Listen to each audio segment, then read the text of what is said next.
तेरी रहमतों में कमी नहीं। उन्होंने पहला सवाल बड़ा अजीब सा किया कि तुमने कभी किसी लड़की से प्यार किया। Second question he ask me कि क्या सोच के आए हो, कि जन्नत है, हेवन है, यहाँ हूरें होंगी, तुम भी आनंद बख्शी, मजरू सुल्तानपुरी, साहिर बन जाओगे, लोग तुम्हारे ऑटोग्राफ लेंगे। मैं तो एक गाना लिखने का सपना लेके आया था कि एक गाना मेरा जिस दिन रेडियो सिलोन पे बज गया, मैं भाग के आ जाऊंगा बनारस वापस। क्योंकि जैसा मैंने कहा कि ये नॉर्मल आदमी का काम नहीं है, पागलों का काम है। Tell me what is the difference between lyricist and poet. क्योंकि एक गीतकार के लिए वो बड़ी खूबसूरत लाइन है कि पानी रे पानी तेरा रंग कैसा, जिसमें मिला दो लगे उस जैसा। वो एक जो 5 मिनट का गाना होता है ना, उसमें कम से कम 1000 से 1500 लोगों की मेहनत लगी होती है। वो जो लोगों को ग्लैमर हमारा दिखता है ना, जो उजाला नजर आता है, उसके पीछे बहुत गहरा अंधेरा है। Woof woof. Welcome to Kanhacast.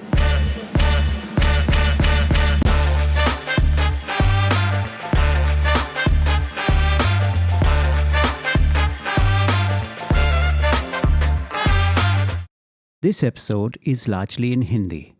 आज दशविंदर जी बात कर रही हैं हिंदी फिल्मों की दुनिया के सबसे मशहूर गीतकारों में से एक श्री समीर अंजान जी से।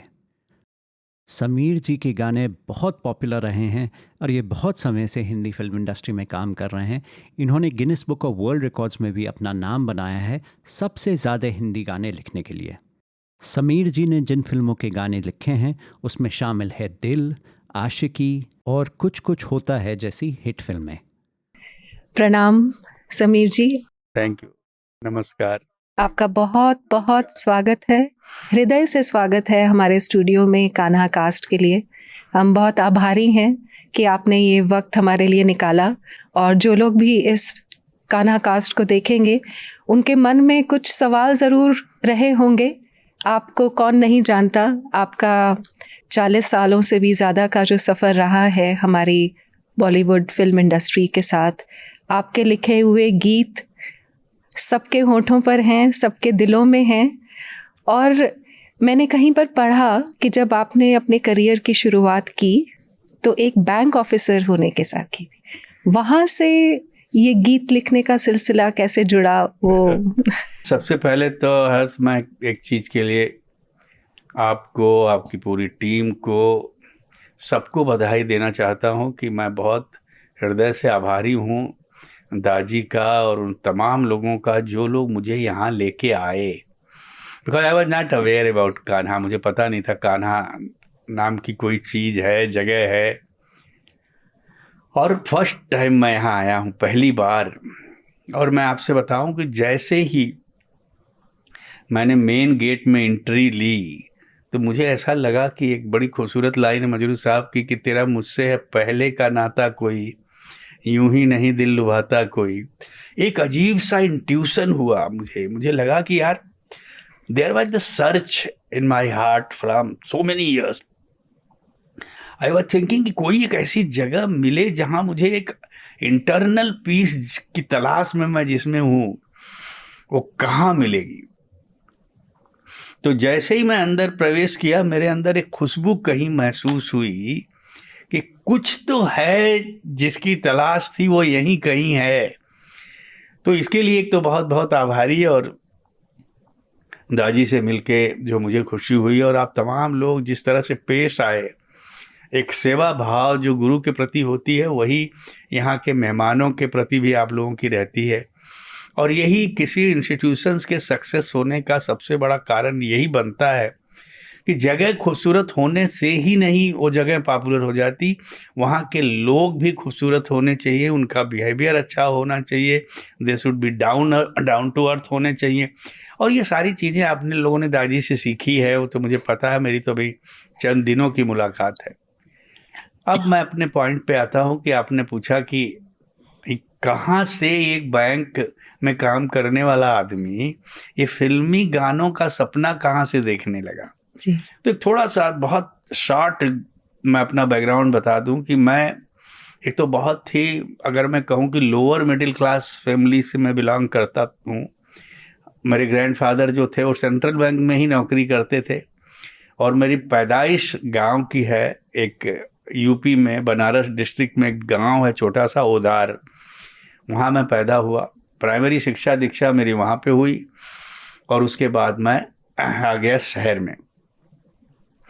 तो गांव से कस्बा, कस्बे से शहर तक की दूरी तय किया, और उसके बाद मेरी सारी पढ़ाई बनारस में हुई। और मैंने BHU से, बनारस हिंदू यूनिवर्सिटी से मैंने M.Com की डिग्री हासिल की, क्योंकि मेरे स्वर्गीय पिता गीतकार अंजान, जो बहुत ही मशहूर गीतकार हैं और उनके सारे गाने लोगों को बाय हार्ट हैं, बिल्कुल, वो गीतकार थे और वो बहुत सालों से मुंबई में थे। तकरीबन 18 साल के स्ट्रगल के बाद उनको सक्सेस मिली थी।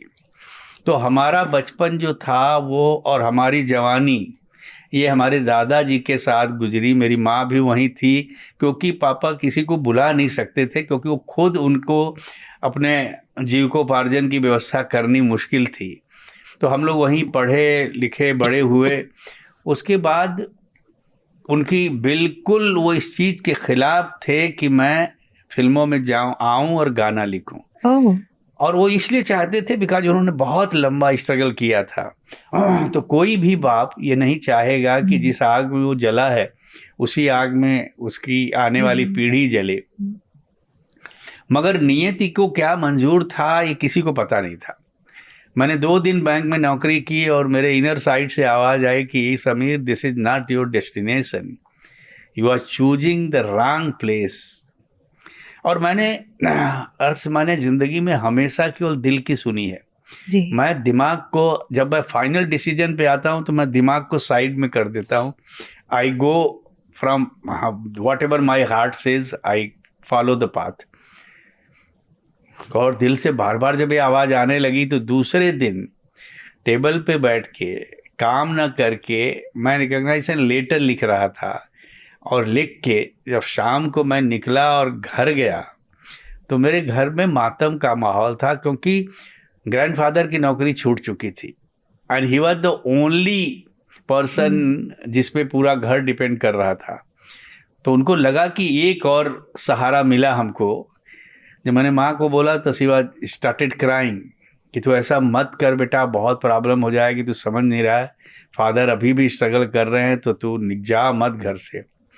मगर वो मेरा दृढ़ संकल्प था। मैंने बोला नहीं मम्मी, आप लोग फिक्र मत करो, मैं जा रहा हूँ और आपसे वादा करके जा रहा हूँ कि आप लोगों की जितनी तकलीफ़ें हैं ईश्वर ने अगर चाहा तो मैं सब दूर करूँगा। मुझे थोड़ा वक्त दे दो, मगर मुझे वो करने दो जो मैं करना चाहता हूँ।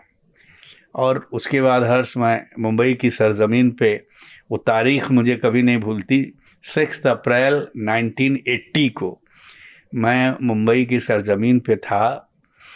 कुछ हफ्ते मैं किसी रिलेटिव के घर में था, क्योंकि फादर से मैं मिलना नहीं चाहता था। बहुत आक्रोश था, बिकॉज उनका कहना ये था कि वो नाराज़ थे कि कभी यहाँ आना मत। उनको पता भी नहीं था कि मैं शहर में आ गया हूँ। अच्छा। खैर, मैंने फिर अपने जीविकोपार्जन के लिए जो जो संघर्ष करना पड़ा, मैंने ट्यूशन्स किए, जर्नलिज्म किया, वो सारा दुख जो अपने पालन पोषण के लिए मुंबई जैसे शहर में करना पड़ता है, वो सब कुछ किया मैंने। फाइनली किसी मोड़ पे आके उनको पता चल गया कि मैं मुंबई में हूँ। फिर उन्होंने मुझे बुलवाया और फिर एक लंबा खासा इंटरव्यू लिया उन्होंने मेरा, और कहा कि जब तक इस इंटरव्यू में तुम पास नहीं होगे मैं तुमको अपने पास आने नहीं दूंगा।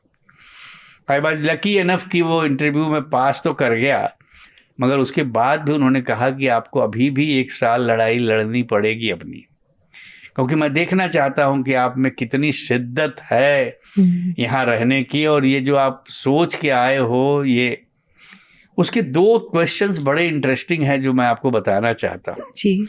एक तो उस वक्त मेरी उम्र थी 23 साल जब मैं आया था मुंबई में, और 23 साल में मैं अपने फादर से केवल 3 बार मिला था।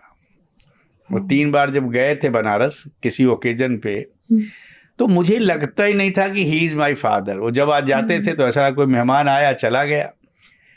तो जब यहाँ मेरा कन्फ्रंटेशन हुआ तो ऐसा नहीं लगा कि फादर और सन का कन्फ्रंटेशन है, ऐसा लगा कि ठीक है कोई अजनबी आदमी से मैं मिल रहा हूँ, जो पूछेगा मैं जवाब। और मैं ये भी डिसाइड करके गया था कि जो भी सवाल वो पूछेंगे मैं 2 जवाब देने वाला हूँ, क्योंकि कहीं आक्रोश भी था अंदर, और चूंकि संघर्ष की आग में जल रहा था तो गुस्सा भी बहुत था।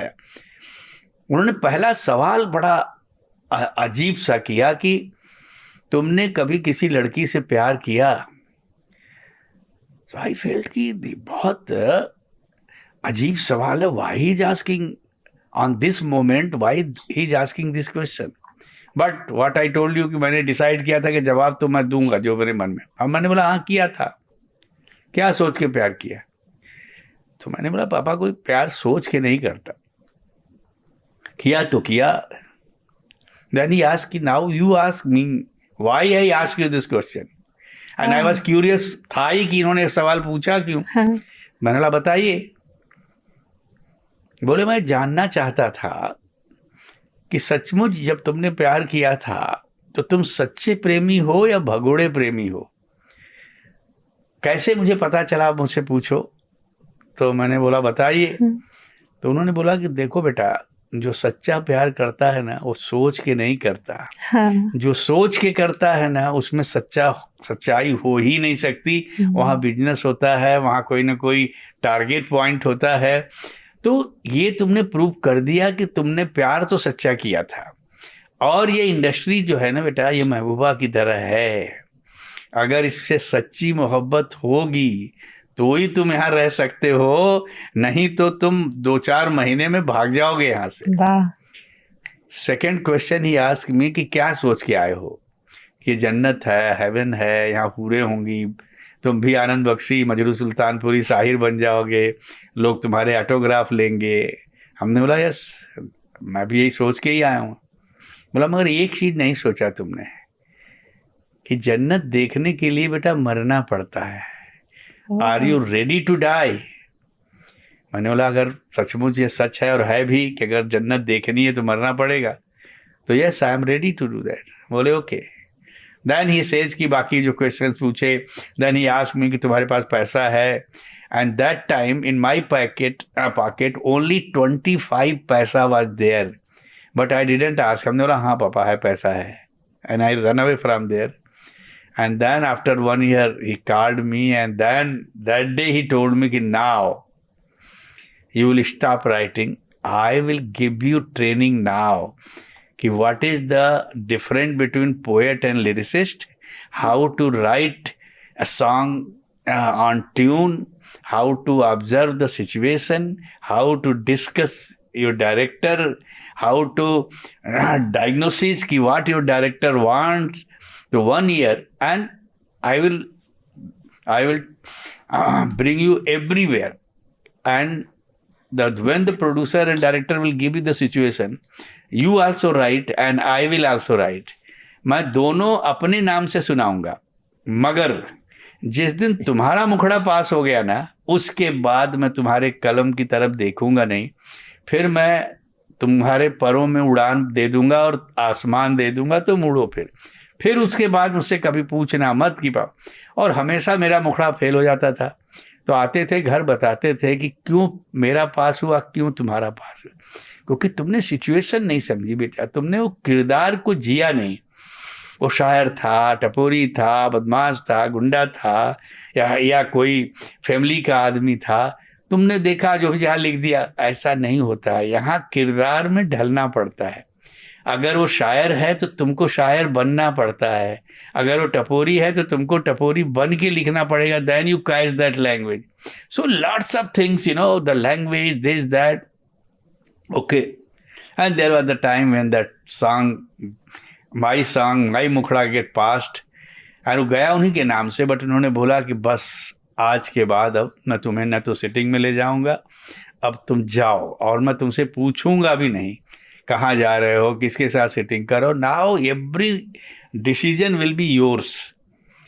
And then again the journey start, and it after being a son of very famous lyricist, to get success, I have taken 9-10 years. 10 साल का संघर्ष मुझे भी करना पड़ा। फर्क इतना ही था कि वो लोग जब गए तो उनके पाँव के नीचे कोई ज़मीन नहीं थी, हमारे पाँव के नीचे भले 1 साल 1.5 साल बाद ज़मीन आई मगर आ गई थी। तो मेरे पास घर था, खाने के लिए नौकर था, रहने के लिए अच्छी जगह थी, तो वो एक चीज़ से मैं वरीड था। तो मुझे थोड़ी आसानी हुई संघर्ष करने में, मगर काम के फ्रंट पे मेरे साथ बड़ा उल्टा हो गया, क्योंकि इनका नाम जुड़ने से जैसे ही मैं लिखना शुरू करूं वो लोग मुझे कंपेयर करने लगते थे कि अच्छा अनजान जी तो ऐसा लिखते हैं, ये कैसा लिखता है। अभी अनजान जी 40 साल के बाद तुम कंपेयर अगर करोगे, मैं तो अभी अभी आया हूं। तो मुझे बहुत लड़ाई लड़नी पड़ी, बहुत अपने आप को उम्र से ज़्यादा बूढ़ा करना पड़ा, उम्र से ज़्यादा मैच्योर होना पड़ा। मगर मेरी तुकी जैसा मैंने कहा कि ये नॉर्मल आदमी का काम नहीं है, पागलों का काम है, और वो मैडनेस थी कहीं ना कहीं। तो मैंने क्या किया, मैंने कुछ नहीं किया, मालिक ने करवा लिया, मेरे बस की कोई बात थी ही नहीं। आज भी मैं सोचता हूँ मुड़ के तो मुझे लगता है इट वॉज इम्पॉसिबल जर्नी, मगर कोई तीसरी शक्ति थी जिसने करवा लिया। तो जो मैंने समझा कि एक तो दीवानगी वो थी आप में, दूसरा आपके पिताजी की जो ट्रेनिंग आपको प्राप्त हुई उसने एक बहुत अहम रोल निभाया, भूमिका निभाई। और जो जानकर मुझे काफ़ी हैरानी हुई कि पोएट और लिरिसिस्ट में जो आपने अंतर बताया, वो शायद हम आम व्यक्ति उस तरह से सोचता नहीं है। वो एक काफ़ी इंटरेस्टिंग दिलचस्प बात पता चली। अभी बताया नहीं, इसे यही तो मैं बोल रहा हूँ, पोएट और लिरिसिस्ट, क्योंकि ये क्वेश्चंस मुझे पूछा था। ये बिंदु बिनू चोपड़ा की वाइफ बहुत बड़ी जर्नलिस्ट है, और वो पहला मेरा इंटरव्यू आया था इंडिया टुडे में, उस वक्त अभी भी सबसे बड़ी मैगजीन में, and that time she was working there. So when she came for interview, her first question was this कि Sameer ji tell me what is the difference between lyricist and poet, and I was shocked, क्योंकि I was not mentally prepare. क्योंकि मेरा, जैसे तुमने कहा ना, हमारा ध्यान नहीं आता, कॉमन आदमी को बोला वो तो काम तो वही है, वो भी पोएट्री करता है, भी पोएट्री करती। बट इमीडिएटली मेरे माइंड में स्ट्राइक किया कि यार इन्होंने अगर पूछा है तो कुछ फर्क तो है। तो मैंने रियलाइज किया कि है क्या फर्क, रियल फर्क क्या है, होता क्या है। पोएट जो होता है ना, वो फ्री होता है, वो लिखता है जो वो लिखना चाहता है। उसके सामने ना तो कोई कहानी होती है, ना कोई किरदार होता है, ना कोई डायरेक्टर होता है, ना कोई ट्यून होती है। वो स्वांता सुखाए के लिए लिखता है, उसके जो मन में आता है लिख देता है। लिरिसिस्ट का एकदम उल्टा है, लिरिसिस्ट कभी फ्री नहीं होता, वो जो चाहता हो कभी लिख नहीं सकता। वो हमेशा वो लिखता है जो वो किरदार उससे लिखवाता है, जो कहानी लिखवाती है। फॉर एग्जाम्पल, मैं तुमको एक बहुत बढ़िया एग्जाम्पल देता हूँ समझने के लिए। एक फिल्म आई थी दुश्मन, और उसका एक गाना बहुत मशहूर था, वादा तेरा वादा, वादे पे तेरे मारा गया बंदा मैं सीधा साधा। ये मैंने आनंद बख्शी से पूछा था कि अंकल ये जब लाइन आपने लिखी, मैंने पिक्चर देखी है, मुझे मालूम है वो आदमी जो गाना गा रहा, राजेश खन्ना, वो ट्रक ड्राइवर है, और वो तवायफ के कोठे पे जाके गाना गा रहा है, शराब पीता गाना गाता है। तो आपने एक सिमिली दी है उस गाने में। तो जब मैंने सुना, और उनका मैं बहुत बड़ा मुरीद रहा हूँ उनका और मजरू सुल्तानपुरी का, तो उनकी एक एक लाइन में बड़े गौर से सुनता था कि ये लोग कैसे लिखते हैं इतना अच्छा।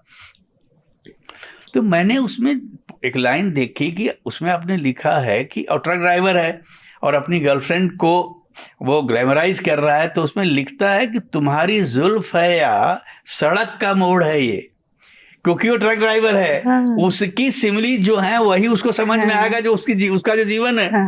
वो ये नहीं बोलेगा चौदहवीं का चांद हो या आफ्ताब हो। तो बोले कि अरे तू इतनी बारीकी से सुनता है। मैंने बोला हाँ हाँ। बोले अब सुन, यही होता है बेटा किरदार जीना।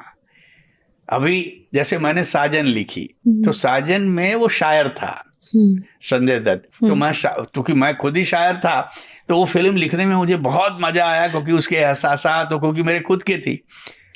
जब मैं कूली नंबर 1 लिख रहा था तो मुझे कूली बनना पड़ा। तब मैं तो रास्ते से जा रहा था, मैं तो भेलपुरी खा रहा था, मैं तो लड़की घुमा रहा था, because then I become a coolie.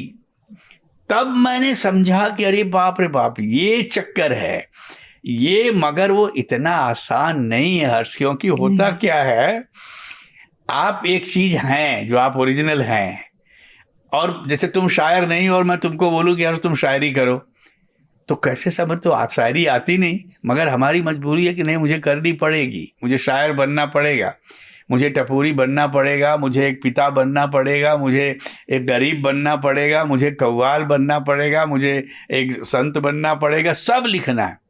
क्योंकि एक गीतकार के लिए वो बड़ी खूबसूरत लाइन है कि पानी रे पानी तेरा रंग कैसा, जिसमें मिला दो लगे उस जैसा। तो हमको इतने सारे रंगों में अपने आप को ढाला, that is the beauty of any lyricist and it's very tedious job. और उसके बाद ये सब होने के बाद देयर आर द चॉइसेस, आपने जो लिखा वो चलो डायरेक्टर को पसंद आ गया, अब वो हीरो आके बोलता है यार मजा नहीं आया, कुछ अच्छा नहीं, अरे लो, तो एक वो चीज लिखना जो सबको पसंद आए, ये कौन सा बैरोमीटर है जिससे आप टेस्ट करेंगी कि यार ये चीज ऐसी जो सबको पसंद आएगी। तो जब आप इनर साइड जाओगी ना, तब तुमको समझ में आएगा कि अरे बाप रे बाप, मैं तो ऐसे ही सोचती थी यार कि तो ऐसे ही गाने फटाफट, मगर वो एक जो 5 मिनट का गाना होता है ना, उसमें कम से कम 1000 से 1500 लोगों की मेहनत लगी होती है।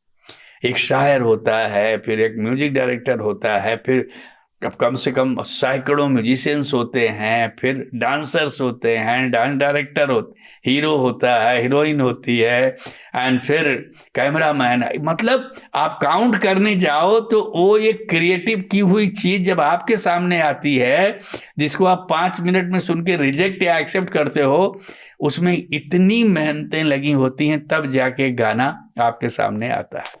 बिल्कुल।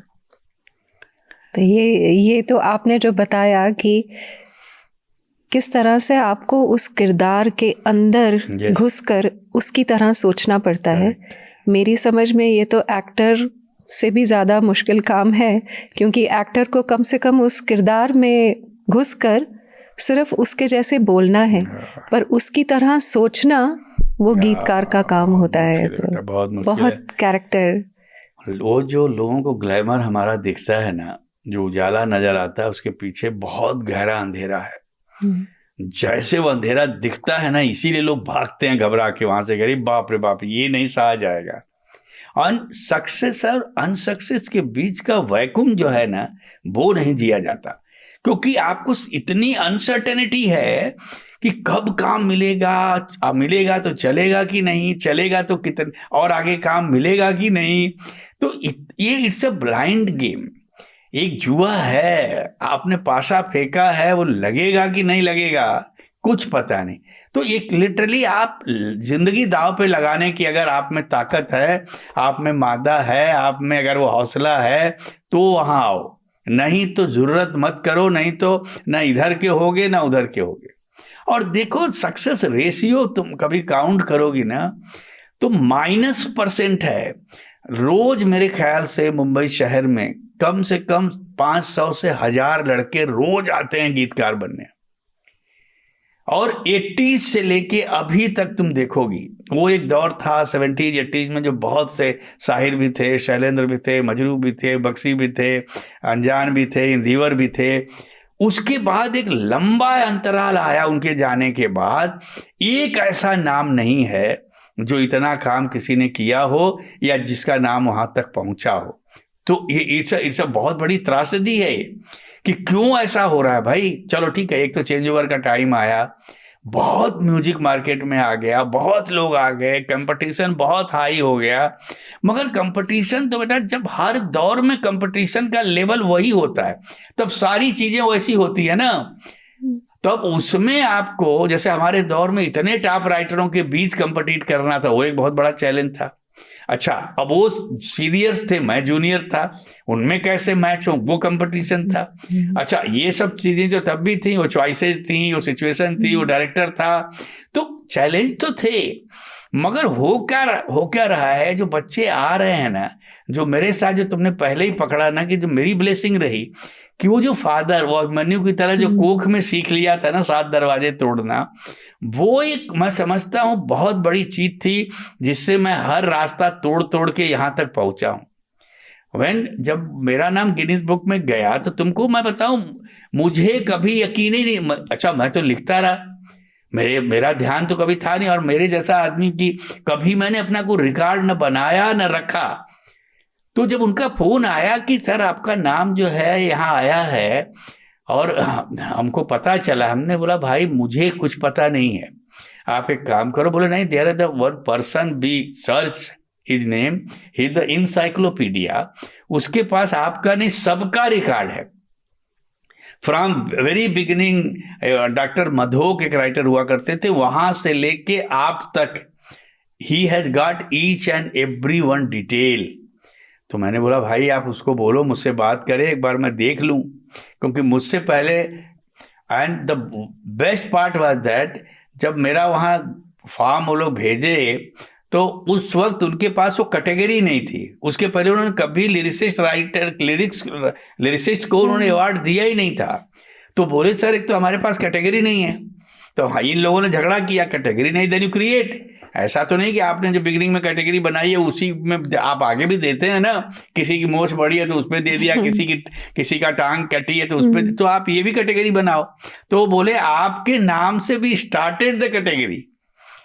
तो अब सर ये आपको क्लियर करना पड़ेगा, एक बार आप देख के आप ओके करेंगे then we will come and we go to meet the writer association, director association, producer association, और सबकी तरफ से जब ओके मिलेगा देन वी विल डिक्लेयर। हमने बोला do your job, I will send the कि है कि करेक्ट जो गाने जो हैं करेक्ट मेरे ही हैं, कुछ और उसने डाल दिए हैं। वो बंदा आया और उसने मुझे एक जो मुझे याद भी नहीं था हर्ष की कि अच्छा ये गाना तब लिखा था, ये गाना तब लिखा था।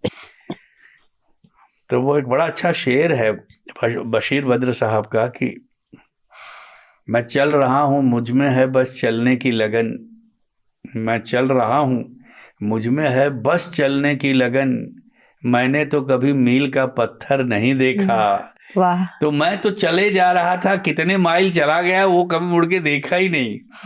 तो कहीं ना कहीं इसीलिए मैं बोलता हूं कि ये जो भी कुछ हुआ है ना, मैं कभी जब लोग पूछते हैं आपने लिखा, मैंने बोला ये मत पूछा करो मुझसे, मैंने कुछ लिखा ही नहीं, किसी ने लिखवा लिया है मुझसे, मुझ में वो ताकत ही नहीं है। मैं तो एक गाना लिखने का सपना लेके आया था कि एक गाना मेरा जिस दिन रेडियो सिलोन पे बज गया मैं भाग के आ जाऊंगा बनारस वापस।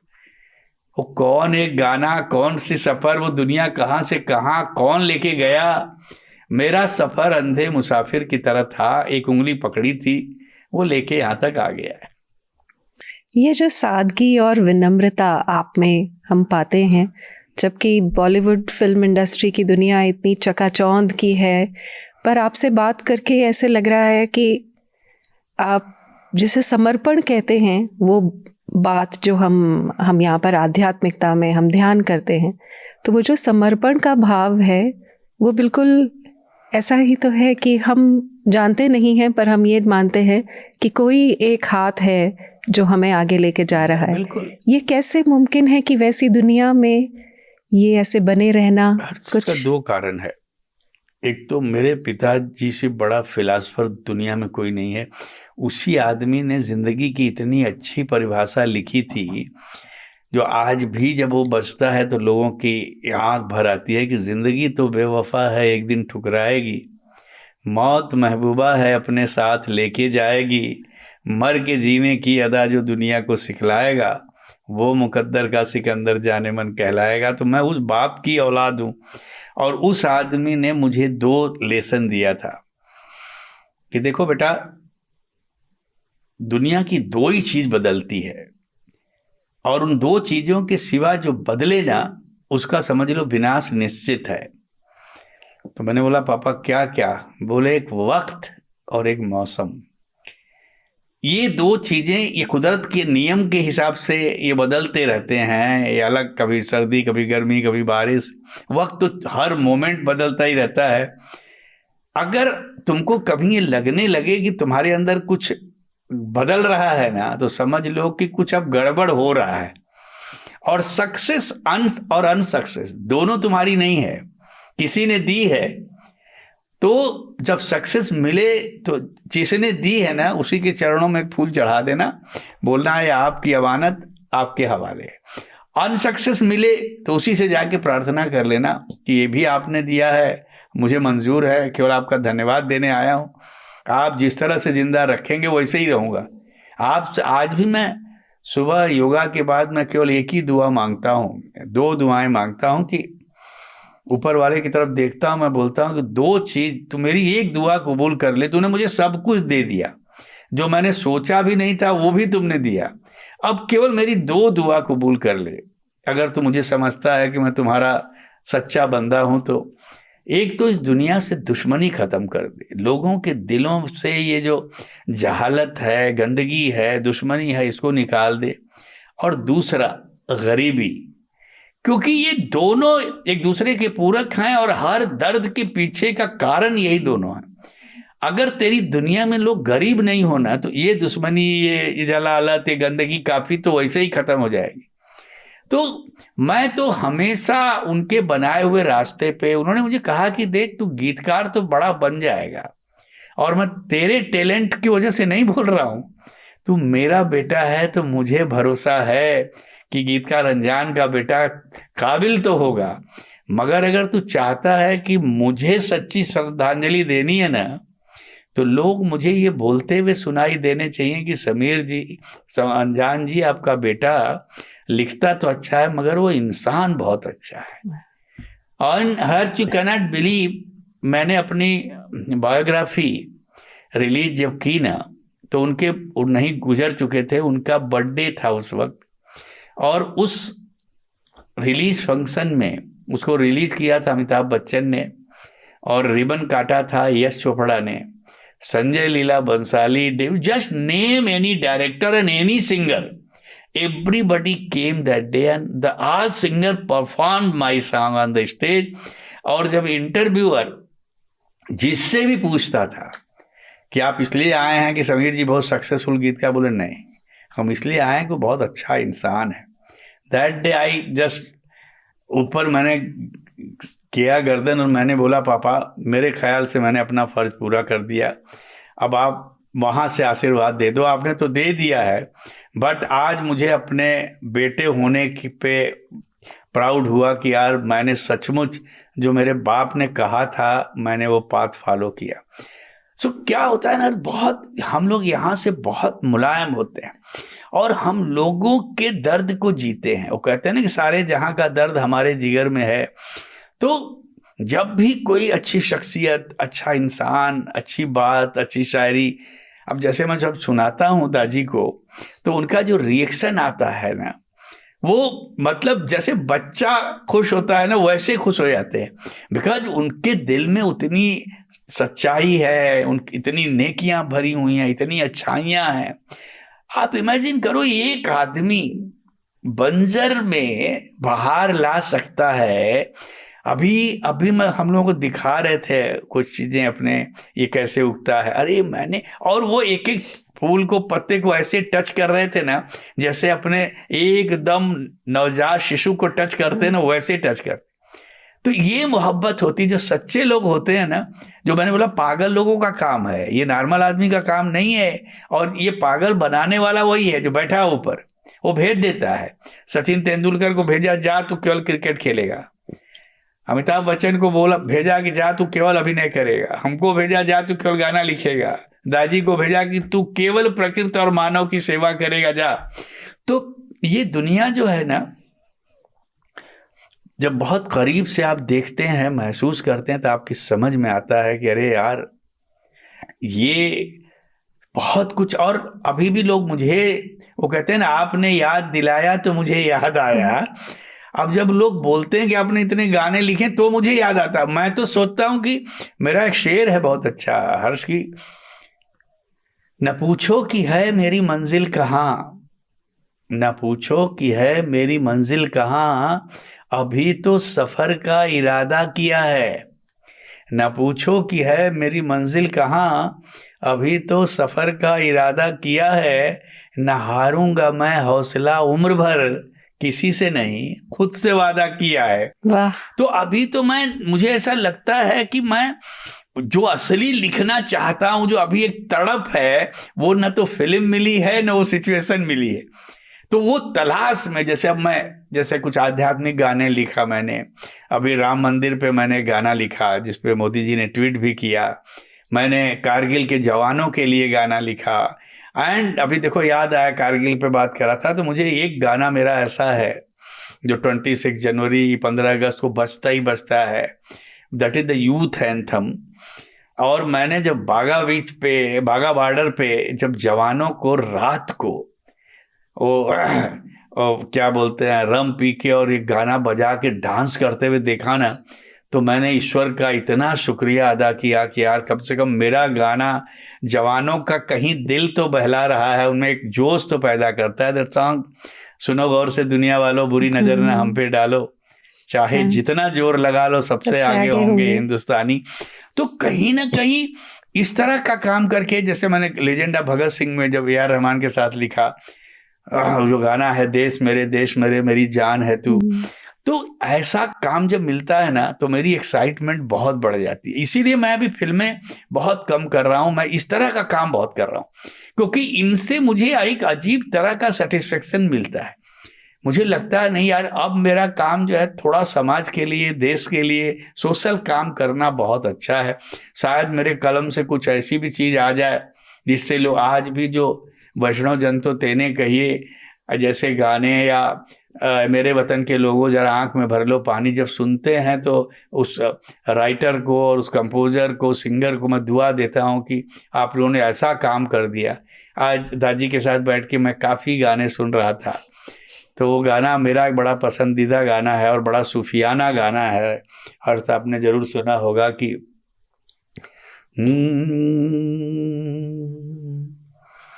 ना सबूत है ना दलील है, मेरे साथ रब जलील है। उसका जो पहला अंतरा है ना, तेरी रहमतों में कमी नहीं, मेरे एहतियात में ढील। ये है समर्पण कि तूने तो सब कुछ दिया, गलतियां कहीं मुझसे ही हुई हैं, तो वो जो मेरे एहतियात में ढील है ना, तो वो अभी भी लगता है कि अभी करवा ले कुछ, अभी मेरा अंदर से बहुत प्यास है, कुछ करवा ले भाई। मैं आखिरी सफर तय करने के पहले आनंद बख्शी ने मुझसे कहा था कि देख, मुझे मेरे मरने का गम नहीं है बेटा, और अगर मेरा बस चले ना तो गीतों की थैली निकाल के मैं तुझे दे दूं। मुझे मेरे मरने का गम नहीं है, मुझे गम है कि मेरे साथ मेरे गीत मर जाएंगे। तो क्रिएटर का दर्द ये होता है हर्ष। तो हमको कई बार ऐसा लगता है कहीं जिंदगी ऐसी जगह ना छोड़ दे यार कि जो बहुत कुछ लिखना चाहता था वो अधूरा ना रह जाए। और ऐसी जगहों पे जब मैं आता हूँ ना, ऐसी आध्यात्मिक जगहों पर, ये तो कमाल की जगह है। कान्हा में तो आई एम मस्मराइज कि मुझे लग रहा है कि यार जहां बैठ जाता हूं वहीं लगता है ध्यान पे चले जाओ। और इस पूरी सरजमीन पे कहीं एक अजीब सा आध्यात्म है, एक विज्ञान है, एक नेचर है, एक सुकून है। वो हर चीज जो एक क्रिएटर ढूंढता है ना, वो हर चीज यहाँ मौजूद है। तो आई एम लकी एनफ कि वो लेके जा रहा है यहाँ। मैं तो कोई, मेरा तो जैसे मैंने शुरू में कहा कि मेरा तो कोई, न तो दादी के बारे में मुझे पता था, न मेरी जर्नी, न इस जगह के बारे में।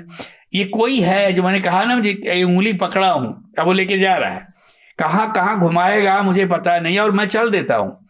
जैसे इन बच्चों ने, ये जो लड़का था अपना, इसने और इसकी वाइफ ने जब उससे कहा कि सर, तो पहले मुझे लगा यार ये लोग कहाँ मुझे जाने के लिए बोल रहे हैं भाई, बट इन्होंने थोड़ी सी आहट दी कि ऐसी जगह है सर, आपको बहुत अच्छा लगेगा। तो एक इंट्यूशन हुआ कि नहीं समीर तुम चलो। फिर बोला चलो बेटा निकल चलते हैं। एंड मैंने पूरा शेड्यूल साहब हे वाई कर दिया और निकल आया। अब उस दिन मैं 21 को जाने वाला था, 17 को मैं पहुंचा हूँ, और 17 को इसलिए आया क्योंकि पता चला कि 18 को दादी जा रहे बाहर, मैं आ गया। अच्छा, उस रात मेरी उनसे मेरे ख्याल से 20 या 25 मिनट की पहली मुलाकात थी। अब वो कुछ ऐसा जुड़ा कि अभी मुझे कुछ और एक काम करना था, वो बाबूजी के लेटर्स पढ़ने थे, वो सब करना था।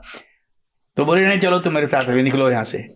अब मैं अच्छा, और वाइफ और बेटा आने वाले थे, तो मैंने बोला दादी बच्चे और वाइफ आने वाले। अरे बोले तुम फिक्र मत करो, उनके माँ बाप सब यहीं मिल जाएंगे, तुम चलो मेरे साथ। मैं निकल गया, मैंने चलो, मिला कोई फकीर लेके चला गया। वाइफ 2-3 दिन से बेचारी थी यहाँ, बट उन्होंने भी खूब इंजॉय किया, बेटा बल्कि आज चला भी गया। तो कहीं ना कहीं जो मैं कह रहा हूं ना, ये जैसे हम लोगों को क्रिएटर क्यों बोलते हैं, we are closest to God है।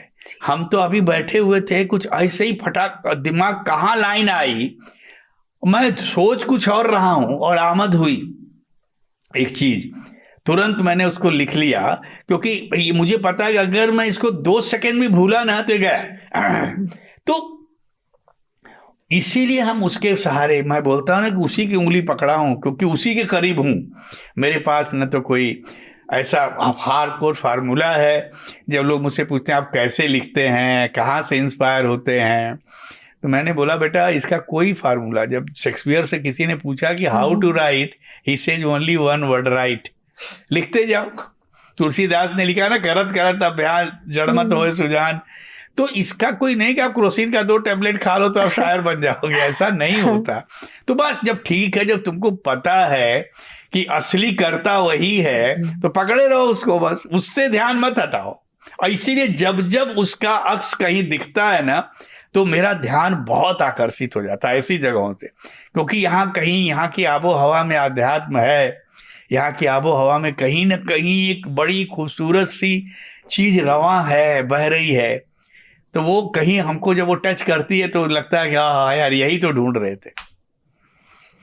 एक मुझे इससे याद आया, दाजी ने एक बार कहा था कि देखने में एक बहुत सिंपल सी बात है कि जैसे मेरा हाथ है और किसी के हाथ में है, एक बात है कहना कि मेरा हाथ किसी ने पकड़ा, और दूसरा है मैंने अपना हाथ उनके हाथ में दिया, और दोनों में जमीन आसमान का फर्क।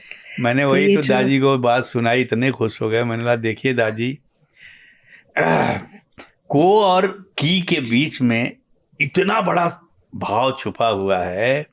और जब जिसने सुनाया और जब मैंने सुना, मैंने बोला यार ये क्या कह गया ये आदमी। बोलता है कि आज के बच्चों को मैं एक बहुत बड़ा सबक देना चाहता हूँ।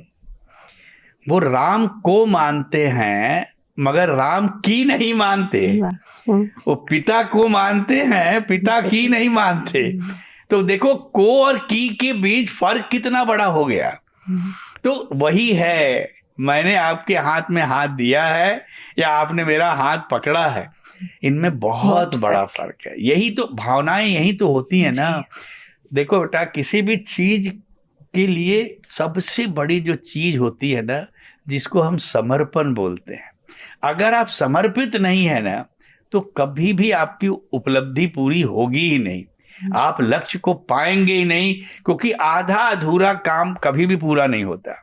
या तो समर्पित हो जाओ, या जैसे मैंने बोला ना, मैं अपने बच्चे को बोलता हूँ कि मेरे फादर ने एक ही बात बोली थी कि इस इंडस्ट्री में एक ही डायलॉग चलता है बेटा, कन्विंस और बी कन्विंस, या कर दो या हो जाओ। इसके बाद वाली जो लाइन है ना, वो बहुत झगड़े की है, आर्गूमेंट की है। अगर आपको लगता है कि आपने जो बात कही है बहुत बड़ी है, तो उसको कन्विंस करो। और अगर वो कन्विंस नहीं होता, वो रिजिड है या उसको समझ में नहीं, तो खुद कन्विंस हो जाओगे, अच्छा भाई चलो नहीं समझ में आ रहा है, अब मैं कुछ और ट्राई करता। अब आप बहस करो, अरे आप बेवकूफ़ हो, आपको समझ में नहीं आता, मैंने इतने बड़े लाइन लिख दी है, आपको कुछ, अरे भाई तूने लिख दी है, उसको जिसको तुझे देना है उसको नहीं चाहिए। तुम बोल रहे हो कि भाई ये मेरा जो फ्रूट है बहुत अच्छा है, अब वो बोलता था अरे मुझे नहीं चाहिए, मुझे नहीं पसंद। अब आप नहीं, आप उससे झगड़ा करो, ठीक है नहीं चाहिए भाई, आपको जो चाहिए वो ले लो। तो ये जीवन का यही है। इसी रंग में अगर आप जीवन को रंगते हैं तो आप अपने लक्ष्य को जरूर प्राप्त करेंगे। जी बिल्कुल, आपने इतनी अच्छी बातें बताई हैं कि मुझे लगता है युवा लोगों को हम देखते हैं आज इसी बागडोर की ज़रूरत है। वो हाथ थामे अगर आगे बढ़कर, तो फिर कैसे जीवन बिल्कुल बदल सकता है, ये आपने अपने जीवन की कहानी से हम सबको बताया है। एक आखिरी बात मैं आपसे पूछना चाहूँगी, क्योंकि आपका समय कीमती है, आपको अभी जाना है, आप विरासत में क्या छोड़ के जाना चाहेंगे हम सब? मुझे क्या छोड़ के जाना बेटा, हमसे तो किसी ने हमारी विरासत तय करवा ली है और वी आर लकी एनफ कि हम कुछ ऐसा करके जा रहे हैं कि सदियां इसको याद करेंगी, गाएंगी, लोग सुनेंगे और दुआएं देंगे। मेरा बहुत मन था कि मेरा बेटा, चूंकि मैंने पिता की विरासत संभाली तो मुझे लगा बेटा मेरी विरासत संभाले, मगर मैंने कभी अपने बच्चों पे, मेरे 3 बच्चे हैं, मैंने किसी पे भी वो अपना ख्याल थोपने की कोशिश नहीं की। उनको सबको मैंने फ्री किया था, you do what ever you want. तो लगा कि अब कोई इंडस्ट्री में आएगा नहीं, मगर मेरा बेटा जो है, सिद्धेश जिसका नाम है, वो आ रहा है इंडस्ट्री में। अभी उसने LA में 4 साल का कोर्स खत्म करके अभी जस्ट, इसीलिए आया भी था, अभी यहाँ भी था। वो he wants to become a cinematographer and director. तो रहेगा इस लाइन में, तो कम से कम मेरी एक खुशबू लोगों तक कहीं ना कहीं पहुंचती रहेगी। जरूर। और हमारी जो ये इंडस्ट्री है ना बेटा, ये वैसे तो बहुत मुश्किल है, मगर जीवन में कहते हैं ना कि जहाँ पेन है वहीं गेन है। तो बिना दर्द के कहीं आराम है ही नहीं है।